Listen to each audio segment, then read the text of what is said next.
नमस्कार। खास कार्यक्रम देश देशांतर में आपका स्वागत है। मैं हूं आरफा खानम शेरवानी। अब से 10 साल पहले यानी कि 2005 में भारत में सूचना का अधिकार यानी कि आरटीआई लागू हुआ और लगभग एक क्रांति ने जन्म लिया। आरटीआई के जरिए नागरिकों की जानकारी में इजाफा हुआ और उन्हें बेहतर फैसले लेने में मदद मिली। सबसे बड़ी बात यह है कि जनता सिर्फ वोट के जरिए नहीं बल्कि सत्ता वर्ग पर जब चाहे सवाल उठा सकती है। शर्तिया तौर पर लोकतंत्र की जड़ें मजबूत हुई और आम आदमी को एक नई ताकत मिली। एक अंदाजे के मुताबिक हर साल 50 से 80 लाख आरटीआई एप्लीकेशंस लोगों के ज़रिए फ़ाइल की जाती हैं और अपने अधिकार का इस्तेमाल करते हैं वो उसके ज़रिए। सिस्टम में इसका खौफ भी इस हद तक है कि कई दर्जन लोग अभी तक मौत के घाट उतारे जा चुके हैं ताकि कुछ राज फाश न हो सकें। तो कैसा रहा ये पिछले 10 साल का आरटीआई का सफ़र? कितना बदल पाया है हमारा ये सिस्टम और कितना बदला जाना अभी बाकी है, यानी कि कौन सी ऐसी कमियां हैं जिनको अभी दूर किया जाना बाकी है? मेरे साथ एक ख़ास पैनल मौजूद है जिसमें तमाम वो लोग हैं जिन्होंने किसी न किसी हैसियत से आरटीआई को ज़्यादा मजबूत करने में या लागू कराने में मदद की है। मेरे साथ टीएसआर सुब्रमण्यम हैं, कैबिनेट सेक्रेटरी हैं, फॉर्मर। दूसरे ख़ास मेहमान मेरे साथ अंजलि भारद्वाज हैं, दूसरी ख़ास मेहमान जो कि एनसीपीआरआई की सदस्य हैं और को कन्वीनर हैं national campaign for people's right to information यानी कि एनसीपीआरआई। और तीसरे मेहमान सत्य प्रकाश हैं, लीगल एडिटर हिंदुस्तान टाइम्स के।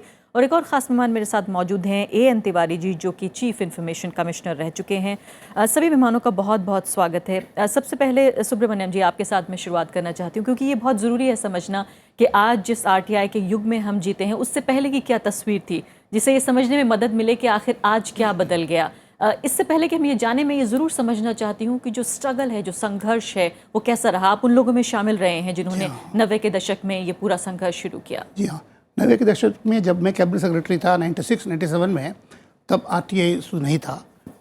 कोई इन्फॉर्मेशन चाहिए तो एक ही लोगों का तरीका था, पार्लियामेंट में आके लोकसभा या राज्यसभा में क्वेश्चन पूछें या स्टेट में अपर हाउस लोअर हाउस जो भी जैसा भी होगा पूछें, और कोई तरीका नहीं था, कोई सिस्टम नहीं था गवर्नमेंट के ऊपर कोई बंदिश हो कि कोई पब्लिक नागरिक का कोई भी सवाल किसी लेवल पे, सेक्रेटेरिएट लेवल पे या डिस्ट्रिक्ट लेवल पे जवाब दे दें। तो एक कानून लैंडमार्क कानून है। बल्कि मुझे अब भी याद है कि मेरा सौभाग्य रहा कि फर्स्ट कमिटी मैंने अपॉइंट किया था HD शौरी साहब का, जो अरुण शौरी का फादर थे, उनका काफ़ी 4-5 अच्छे लोगों को लेके एक लॉयर सोली सोराब जी, 2-4 लोगों को मैंने रिक्वेस्ट किया था। वो कमिटी का रिपोर्ट आया था और उसके बाद जब हमारा कमिटी ऑफ सेक्रेटरीज में जब डिस्कशन हुआ तो ये अच्छा आइडिया है या नहीं आइडिया है, तो यूनिफॉर्मली हमें खबर मिली हमारी सेक्रेटरी से कि इससे बिल्कुल मत करो, लोग कुछ नहीं लिखेंगे। तो मैंने कहा कि नहीं, ये मौका है कि जो अफसर लिखना चाहता है, क्योंकि वो एक उनका अधिकार है लिखने का, वो सबको मालूम भी पड़े, पब्लिक काम है। बहुत ऑपोजिशन रहा सिस्टम के अंदर। फिर ये कैबिनेट में पास हो गया फर्स्ट वर्शन, और उसके बाद हाउस में गया। अचानक से वो गवर्नमेंट गिर गई, गुजरात की गवर्नमेंट गिर गई। उसके बाद for what ever reason next government ने उसको नहीं लिया। कांग्रेस गवर्नमेंट जब आया 2004 या 2005 में, उन्होंने इसका फर्स्ट आइटम लेके इसको कराया। तो ये तो लैंडमार्क था। वो 3-4 इम्पॉर्टेंट गैप्स हमारा कॉन्स्टिट्यूशन में थे मेरे विचार में। जैसे पॉलिटिकल क्लास के ऊपर कोई कंट्रोल अब भी नहीं है, लोकपाल की इक्वालेंट कोई नहीं है।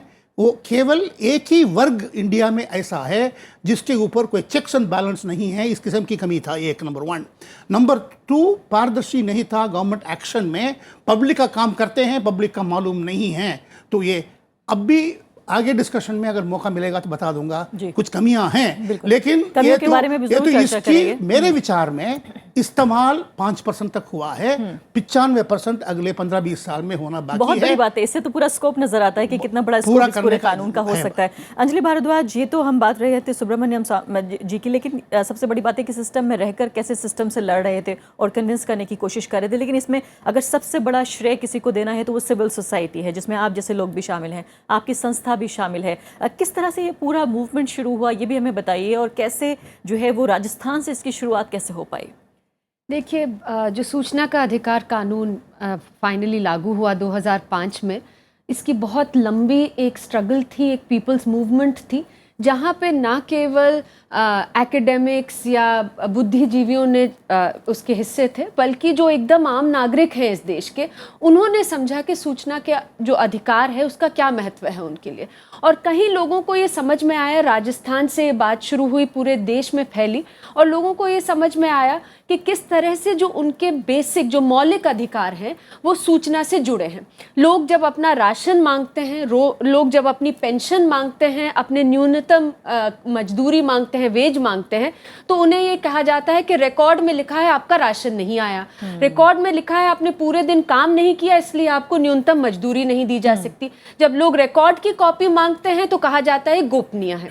तो लोगों को ये समझ है, और ये समझ बहुत गहरी होती गई समय के साथ में, कि जब तक सरकारी कामकाज और उसका जो लेखा जोखा है वो हमारे हाथ में नहीं होगा, लोगों के हाथ में नहीं होगा, तब तक सरकार को किसी भी तरह से जवाबदेह नहीं बनाया जा सकता। ये लोकतंत्र में हम यही बात करते रहेंगे कि 5 साल में एक बार जाके वोट कर दिया और उसके बाद लेकिन कोई भी पार्टिसिपेशन का जरिया नहीं है लोगों के पास मीनिंगफुल तरीके से, यदि उनके पास सूचना नहीं है।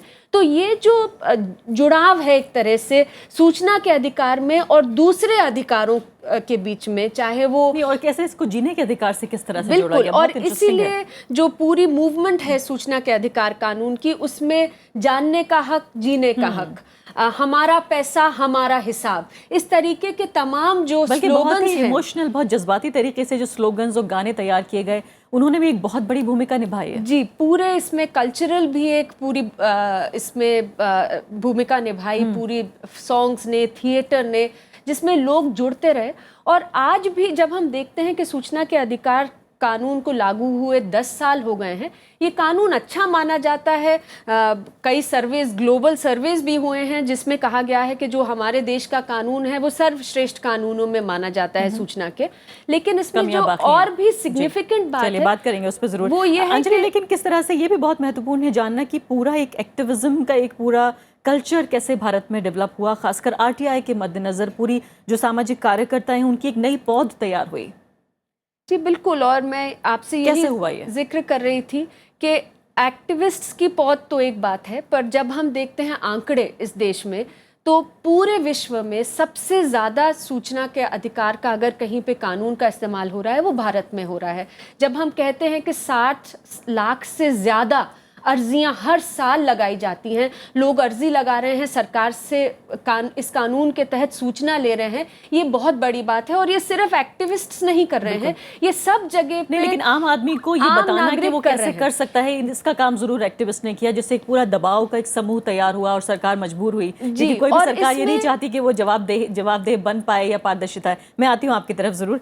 सत्यप्रकाश जी, इसको आप किस तरह से देखेंगे? पत्रकारों ने भी बहुत आरटीआई का इस्तेमाल किया है। जब खबरें सूत्रों से नहीं मिलती, किसी तरह नहीं मिलती, तो पत्रकारों ने, बल्कि पत्रकारों की भूमिका एक प्रेशर ग्रुप के तौर पर भी 2005 से पहले मुझे खूब याद है कि किस तरह से पत्रकारों के समूहों ने, टेलीविजन चैनल्स ने पूरे कैंपेन शुरू किए, अखबारों ने लिखना शुरू किया कि किस तरह से जो है वो आरटीआई आम आदमी को उसका अधिकार दिलाने में कामयाब होगा। किस तरह से आप उनका रोल देखते हैं? देखिए, आरटीआई का इस्तेमाल पत्रकारों ने किया है, और कई बार आपको ये जानकर आश्चर्य होगा कि जो लोग सरकारी व्यवस्था में हैं, ब्यूरोक्रेट्स हैं, वो भी कई बार वो खुद चाहते हैं इस तरह की सूचनाएं पत्रकारों के साथ शेयर करना, वो नहीं कर पाते हैं किसी कारण से, तो वो पत्रकार को ये कहते हैं कि इस विभाग में यहाँ पे ये सूचना है, आप आरटीआई लगाइए, आपको पूरी कॉपी मिल जाएगी। तो इस तरह से पत्रकार उसका इस्तेमाल कर रहे हैं। लेकिन ये जो कानून है, जैसा कि इस मेरे पहले सुब्रमण्यम साहब ने कहा और अंजलि जी ने कहा कि ये कानून ऐतिहासिक है। ये ऐतिहासिक इस मामले में भी है क्योंकि पूरा विश्व दो खेमे में हमेशा से बटा रहा है। हर समाज में, हर काल में, इतिहास के हर समाज दो ही खेमे में बटा रहा है, एक सूचना संपन्न और दूसरा सूचना विपन्न। बिल्कुल। और जिसके पास सूचना है वो राज कर रहा था। और आप इससे समझिए कि हमारे यहाँ भी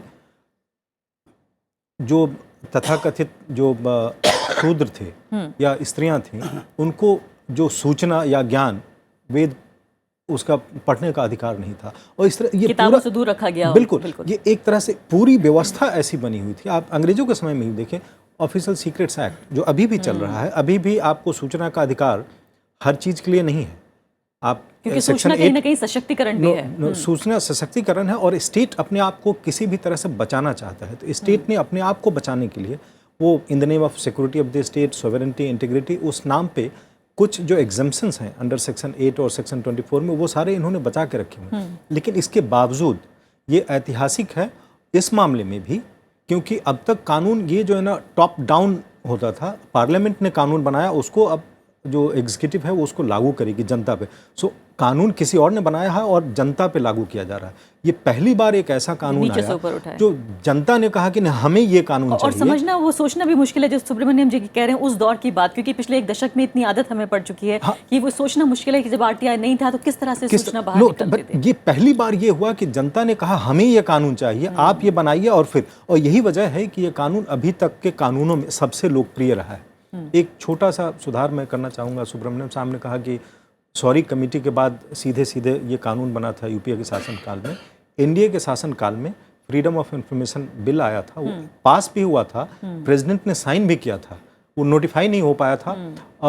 मेरे ख्याल से नोटिफाई भी हुआ था, लेकिन रूल्स नहीं बने थे। ब्यूरोक्रेट्स दे वर अपोज्ड, तो उन्होंने रूल्स फ्रेम नहीं किया था। इसके कारण जो है जो बाबू वो है बन नहीं वही पाया। ब्यूरोक्रेट्स ही रास्ते में खड़े हुए थे, तो ज्यादा चूंकि दिक्कत तो नहीं सुब्रमण्यम होने साहब वाली की थी। तरह के ब्यूरोक्रेट्स बहुत कम होते हैं और इसीलिए शायद इसमें डिले हुआ था। जी हाँ। एएन तिवारी जी, ये बताइए कि फिलहाल जो पावरलेस है, जो आदमी जिसके पास ताकत नहीं है, भारत का एक आम आदमी, हालांकि वो सबसे ताकतवर उसको होना चाहिए, लेकिन वाकई सत्ता के सामने जो मजबूर आदमी है वो भी धमकी देता है हम आरटीआई लगा देंगे। तो ये ताकत आरटीआई ने एक आम आदमी को दी है। हमें ये बताइए कि सीआईसी में रहते हुए किस तरह से आपने उस पूरी प्रक्रिया को होते हुए, गुजरते हुए देखा, और किस तरह से एक आरटीआई की जो प्रक्रिया है वो ज़मीन से शुरू होकर और सूचना आने तक होती है?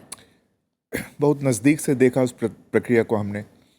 एक बात जो बहुत यूनिक है आरटीआई के बारे में वो ये कि शायद इतिहास का अकेला ऐसा कानून है जिसमें जनता को यह हक है कि सरकार से सीधे सूचना मांगे और टाइम बाउंड तरीके से मांगे।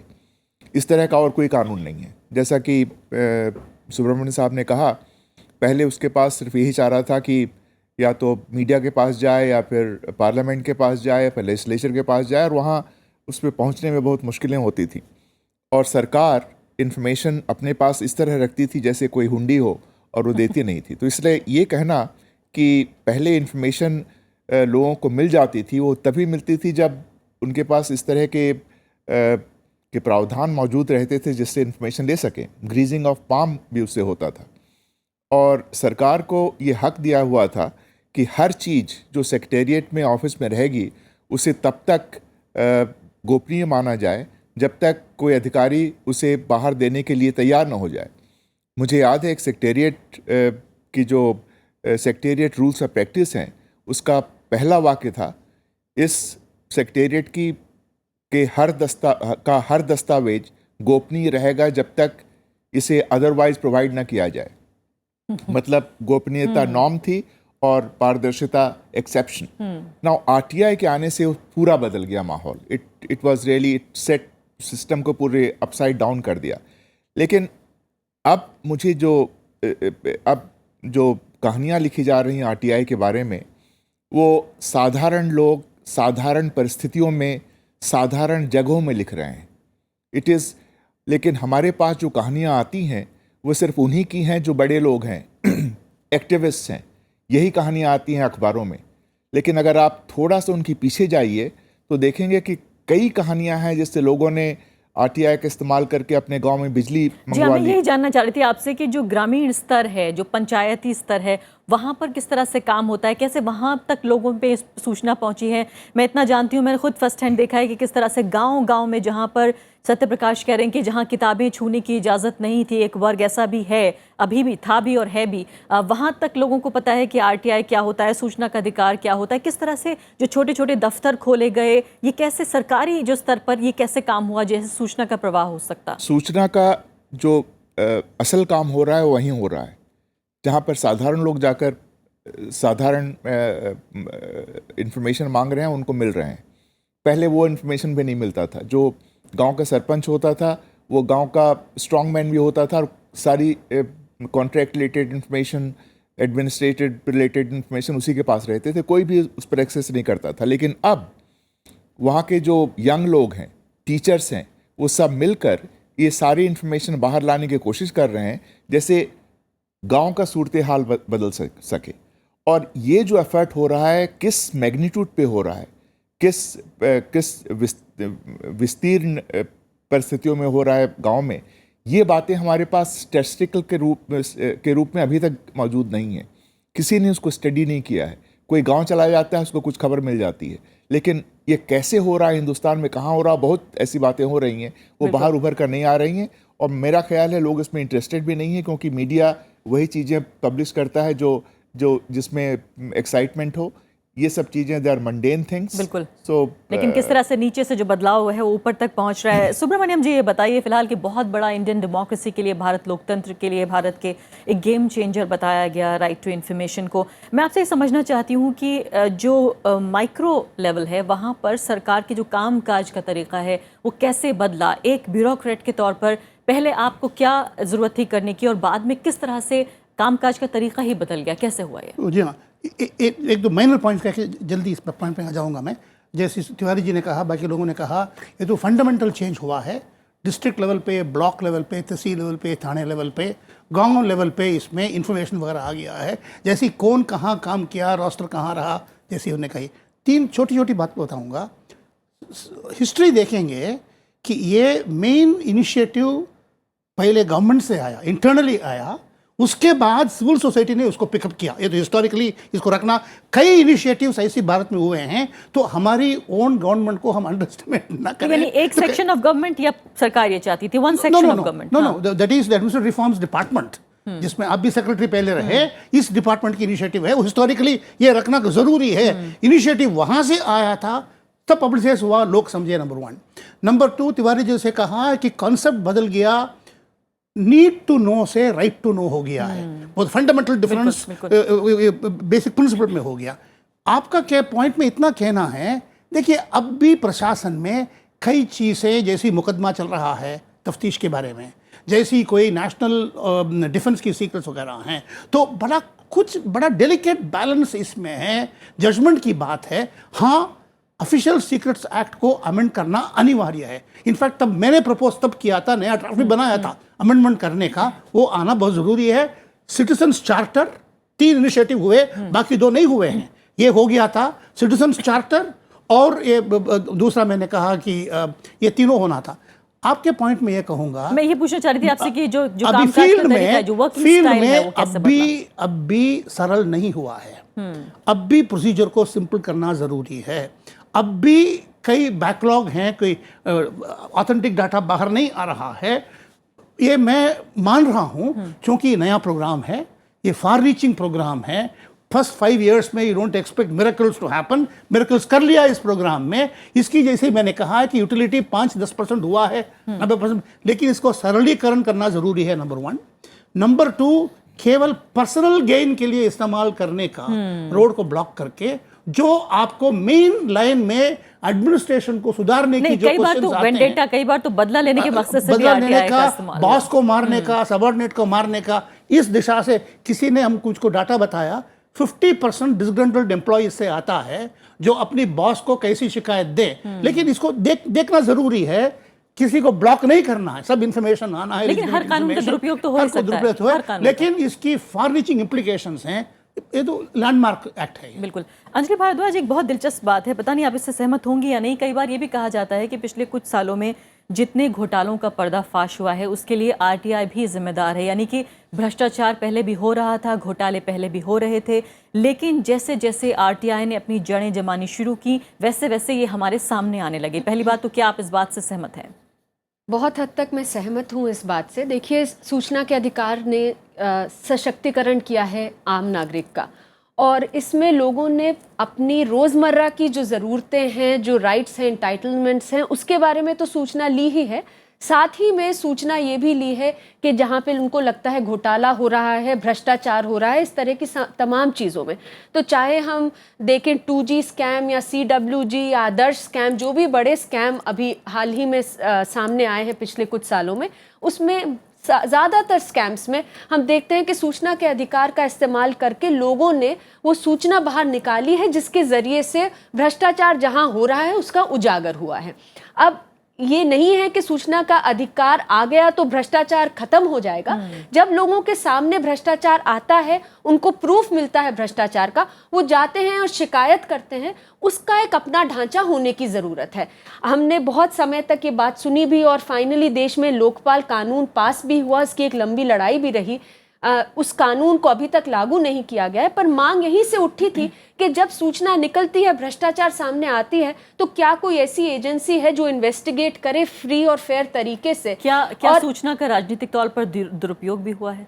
देखिए, सूचना राइट टू RTI को इस्तेमाल इंफॉर्मेशन करके? एक्ट एक टूल है जिसका किसी भी तरह से उपयोग किया जा सकता है। पर जहां तक आंकड़ों का सवाल है, हमने एक पूरी नेशनल स्टडी भी करी थी। उसमें आंकड़े साफ नजर आते हैं कि केवल 5% ऐसे लोग हैं जो कि गवर्नमेंट ऑफिसर्स हैं जो कि अभी तक सूचना मांग रहे हैं। बाकी 95% लोग ऐसे हैं जो कि नागरिक हैं, आम नागरिक हैं और सूचना को चाह रहे हैं, सरकार से इस कानून के तहत ले रहे हैं। जहां तक मिसयूज का सवाल है, इस कानून में पहली बात तो यह कहा जाता है ब्लैकमेल के लिए यूज होगा। जहां पर कुछ गलत काम हो ही नहीं रहा, तो इस कानून से तो केवल सूचना सामने आ रही है। खेल करके कंफ्यूजन तो बनाया जा सकता है। जैसे हमें अभी तक ये नहीं पता है कि पिछले जो घोटाले हुए, जिसमें इतने लाख करोड़ जब बताया गया हमें CAG के जरिए, बहुत मुश्किल है ये साबित कर पाना कि वाकई उस सरकार में जो है वो इतना बड़ा घोटाला हुआ था या नहीं। लेकिन एक तरह से सूचना का दुरुपयोग तो हो सकता है, कंफ्यूजन फैलाया जा सकता है, चुनाव जीते और हारे जा सकते हैं। मुझे लगता है कि इसका एक सीधा सा जवाब यह है कि कंफ्यूजन यदि दूर करना हो तो जो पुख्ता जानकारी है वो सामने होनी चाहिए, और सूचना के अधिकार वही एक चीज है जो सामने आती हो है। सकता है, लेकिन कानून जरूर लागू होना। जो इम्प्लीमेंटेशन RTI का है और जो उसका डेफिनेशन को एक्सपैंड करने के बाद, जैसा कि सुब्रमण्यम साहब ने कहा कि अभी 5% अभी रियलाइज हुआ है, इसका बहुत पोटेंशियल है। 95 नहीं, और कई बार जो है मना कर दिया जाता है कि RTI हम नहीं दे सकते सूचना। एक अभी 3 जून 2013 का फैसला है या 14 का है, मेरे ख्याल से 13 का है शायद, या 14 का है। ये पॉलिटिकल पार्टीज़ को RTI 2013 का है, 3 जून 2013 का है कि RTI would be applicable to political parties. बहुत सिंपल इंटरप्रिटेशन है कि अगर आप किसी भी तरह से इनडायरेक्टली भी अगर सब्सटेंशियली फंडेड बाय गवर्नमेंट हैं तो फिर आपको RTI के दायरे में आना है। और CIC ने यह कहा कि चूंकि आपको इनकम टैक्स एग्जम्पशन मिलता है, आपको सरकारी ज़मीन मिली हुई है बहुत सस्ते में या मुफ्त में, इसलिए आप RTI के दायरे में आते हैं। अब सारी पॉलिटिकल पार्टी, 6 पॉलिटिकल पार्टीज़ के बारे में फैसला आया था, वो पॉलिटिकल पार्टीज़, उनमें किसी में भी ये हिम्मत नहीं हुई कि वो इसके खिलाफ अपील दायर कर सकें।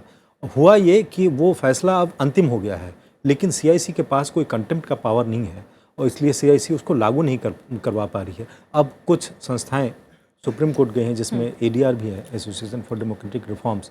ये सुप्रीम कोर्ट गए हैं कि आप कुछ कीजिए और इस फैसले को लागू कराइए। तो इसका जो स्कोप है और एम्बिट है, उस पर्टिकुलर डेफिनेशन की वजह से इतना ये उसको एक्सपेंशन हो सकता है उसका, वो अभी हम रियलाइज़ नहीं कर पा रहे हैं। लेकिन अभी ये बहुत बड़े पैमाने पे, और इसका एक जो नतीजा होगा, जैसे ही पारदर्शिता आएगी वैसे ही भ्रष्टाचार अचानक कम हो जाएगा। कम होगा, बिल्कुल। कुछ तो इस वजह से कि सब कुछ दिख रहा है, तो आप सब कुछ अगर दिख रहा है आंखों के सामने तो हर कोई लिहाज करेगा कि नहीं ऐसा नहीं करना चाहिए। और कुछ भय कहें या जो कुछ कहें सामने आ जाएगा कि अगर कुछ किया तो पता चल जाएगा लोगों को, कोई RTI लगा देगा। ये अपने आप में एक इस तरह का सिस्टम बना है जो चेक्स एंड बैलेंसेस का।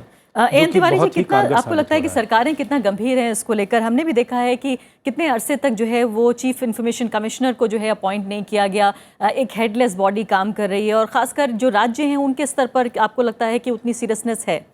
आपको देखना ये चाहिए कि वहाँ काम हो रहा है या नहीं, ये नहीं कि वहाँ पर कोई नंबर ऑफ कमिश्नर्स मौजूद हैं या नहीं, क्योंकि नंबर से काम पर असर तो पड़ता है। क्योंकि लेकिन सिंबल्स की भी तो अपनी अहमियत है, प्रतीकों का भी तो अपनी अहमियत है। वो सब अपनी जगह है, लेकिन मैंने ये नहीं देखा कि जस्ट बिकॉज वहाँ पर कोई एक कमिश्नर नहीं है या चीफ कमिश्नर नहीं है, कमीशन का काम बंद हो जाता है। उसमें अड़चन जरूर आती है, लेकिन काम बंद नहीं होता है, काम तो चल ही रहा है।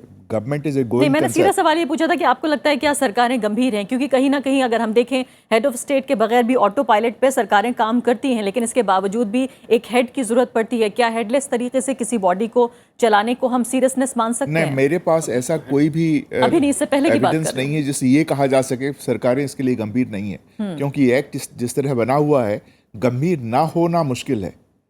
ये हो सकता है कि आप कमीशंस को पैक कर दें अपने आदमियों से और उनसे उम्मीद करें कि आप ही की तरह के जजमेंट दें। इस तरह की बातें भी स्टेट्स में हुई हैं। जो जिस तरह के लोगों को अपॉइंट किया गया है वो वहाँ रहने के काबिल नहीं है, लेकिन उनको वहाँ रखा गया है। ये इस तरह की चीज़ें पॉलिटिक्स करती है। लेकिन मेरा मानना है कि इन सब के चलते हुए भी आरटीआई एक आइडिया के तौर पर वो it has become wide spread and strong. और आगे क्या होना चाहिए? मैं आपसे बताऊं, जब माओ से तुंग कहा करते थे कि communism is like purgative for a stagnant society, उसी तरह आरटीआई इस स्लॉथफुल ब्यूरोक्रेसी के लिए एक जुलाब जैसा है। क्योंकि इससे आदमी को जैसा मैंने कहा, जनता को डायरेक्टली इंफॉर्मेशन लेने का हक मिलता है। मिस्टीक ऑफ गवर्नमेंट जो होती थी पहले, आदमी वहाँ सेक्रेटेरिएट तक पहुँचने तक घबराता था, वो अब ख़त्म हो रही है। बिल्कुल। और दूसरी बात ये हुई है कि जहाँ पर ये बात आपको याद रखनी होगी कि कई पॉलिटिशियंस ने इनिशिएटिव लेकर अपनी ऑफिस को पूरा डिजिटाइज कर दिया है, और लोगों के पास जो इंफॉर्मेशन है उसके हिसाब से जहाँ भी टेक्नोलॉजी का इंटरवेंशन हुआ है वहाँ पारदर्शिता अपने आप बढ़ गई है। बिल्कुल। आरटीआई और नो आरटीआई। सो आरटीआई को सक्सेस में लाने के लिए सराउंडिंग इवेंट्स भी काफ़ी महत्वपूर्ण होते हैं। बिल्कुल। सुब्रमण्यम जी, लास्ट वर्ड। हाँ, देखिए, ये तो महत्वपूर्ण स्टेप है, लेकिन इंडिया ऐसे डेमोक्रेसी पिछले 70 साल में सिटीजन्स का जितना राइट मिलनी चाहिए उसमें एक कदम है। कई और चीज़ें, जुडिशल रिफॉर्म, ब्यूरोक्रेटिक रिफॉर्म जैसी हमने बात किया, पुलिस रिफॉर्म, पॉलिटिकल रिफॉर्म, हर चीज़ की ज़रूरत है। तो ये हम समझें कि इससे बहुत एडवांस हो गया, ये तो मेजर स्टेप है, बहुत हाई स्टेप है, लेकिन इंडियन एज ए सिटीज़न बहुत कम रोड बाकी है। उतना सिस्टम में विल पावर परिवर्तन करने का है या नहीं है, मेरा बहुत डाउट है। जी, बहुत बहुत शुक्रिया सभी मेहमानों का। तो आपसे कहना चाहता हूँ कि जहाँ पर जिस देश में ट्रांसपेरेंसी का लेवल बहुत ज़्यादा है वहाँ आरटीआई एप्लीकेशंस उतने ही कम हैं। बिल्कुल। तो यानी इससे बात ये पैदा हो रही है कि लोगों में ज़्यादा से ज़्यादा क्यूरियोसिटी है और ज़्यादा से ज़्यादा भ्रष्टाचार की शंकाएं पैदा हो रही हैं, और इस वजह से जो है वो आरटीआई ज़्यादा दायर हो रही है। बहुत बहुत शुक्रिया सभी मेहमानों का। तो एक बड़ा गेम चेंजर भारतीय लोकतंत्र के लिए आरटीआई अब तक साबित हुआ है। बड़ी भूमिका रही है राइट टू इन्फॉर्मेशन की, लेकिन जिस तरह से मेहमान यहाँ पर बता रहे हैं कि अभी इसका सिर्फ छोटा हिस्सा इस्तेमाल किया जा चुका है और बड़ा हिस्सा अभी बाकी है, यानी कि तमाम लोग वापस आएँ और ज़रूर अपने इस अधिकार का इस्तेमाल करें। इसी के साथ अभी के लिए इतना ही। नमस्कार।